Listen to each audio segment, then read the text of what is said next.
For generations, owning a home has been held up as the ultimate sign of success, right? The absolute bedrock of the American dream. But what if that's not the whole story? What if the whole idea is actually, well, overrated? Yeah, that's the pretty provocative take from Jerusalem Demsas. I mean, that statement just flies in the face of one of the most deeply held beliefs in American culture. But is there something to it? Let's unpack this argument. To get a sense of just how bold that statement really is, you have to understand this one number, 70%. That's right. 70% of Americans, that's the vast majority of people, see owning a home as absolutely essential to making it. So Dempsey's argument, it's not just some contrarian opinion. It is a direct challenge to a core piece of the national identity. All right, so where do we even begin with this? Let's start with the wallet.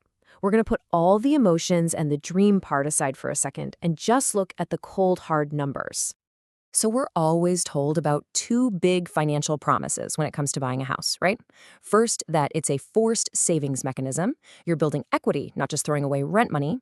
And second, that it's this amazing investment that's always going to grow in value. But as we're about to see, the reality is a lot more complicated. Okay, so if it's not the guaranteed path to wealth we've all been sold on, what are the actual risks? Well, a huge one comes down to something most of us don't ever really plan for, being forced to sell. And this is where the danger really kicks in. Look, life is unpredictable. You could lose a job, have a medical emergency, need to move for a family, suddenly you have to sell. You don't get to pick the timing and wait for the perfect moment. And if you're forced to sell when the market's down, well, your so-called great investment can turn into a massive financial loss, just like that. But let's say you get lucky. You avoid a forced sale, everything's fine. There's still another financial catch to think about, and it's called opportunity cost. It's kind of a fancy term, but it just means thinking about all the other things your money could have been doing if it wasn't all tied up in a house. Let's break this down. When you own a home, your costs are often higher, which means less cash left over for other investments. But if you're renting, your monthly costs might be lower. And the argument Demsas makes is that if a renter takes that extra cash every month and invests it, say in a simple stock market index fund, the returns over the long haul are likely to be way higher than the appreciation on a house. Okay, so if the financial case is, a bit shaky, why is this idea so powerful? Why is it so deeply wired into our culture? To understand that, we've got to take a look back at the history. And as Dempsey points out, this was never just about the money. The whole ideal of owning a home was very deliberately shaped by some pretty powerful psychological and, yeah, political forces, especially over the last 100 years or so. So if you go back to the early 1900s, you see this wave of anti-renter feelings, and it was often tied up with anti-immigrant sentiment. The thinking was that renters were just passing through, that they had no real stake in their communities. And that idea just got stronger and stronger over the decades until owning your home, with the whole white picket fence, became the ultimate symbol of being a good, stable, upstanding American citizen.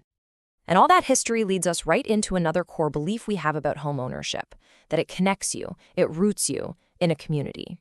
But is that really true? This is the story we all know. You buy a house, you put down roots, you become a real part of the neighborhood. It's a really beautiful idea. But does it always play out that way in reality?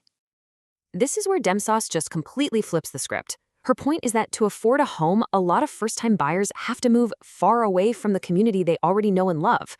They have to move away from their friends, their family, their whole social network. In fact, the argument goes that renting might actually strengthen your community ties.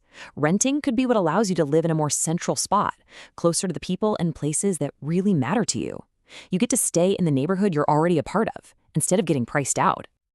So let's recap for a second. If the financial benefits are questionable and the community benefits aren't a guarantee, what are we really chasing here? It's time to maybe redefine the whole goal.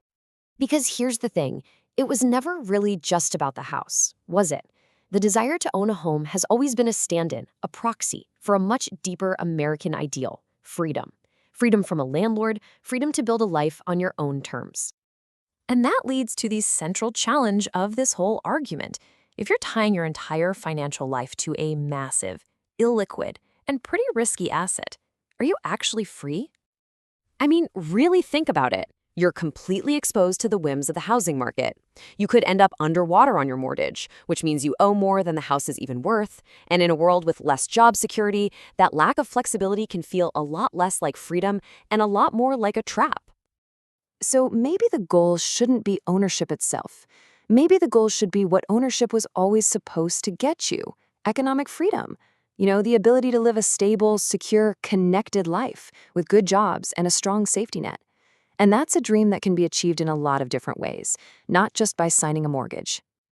So I'll leave you with this final thought to chew on. Is the key to unlocking the American dream really a property deed? Or is it something else entirely? Something more flexible, more secure, and maybe, just maybe, more accessible to everyone?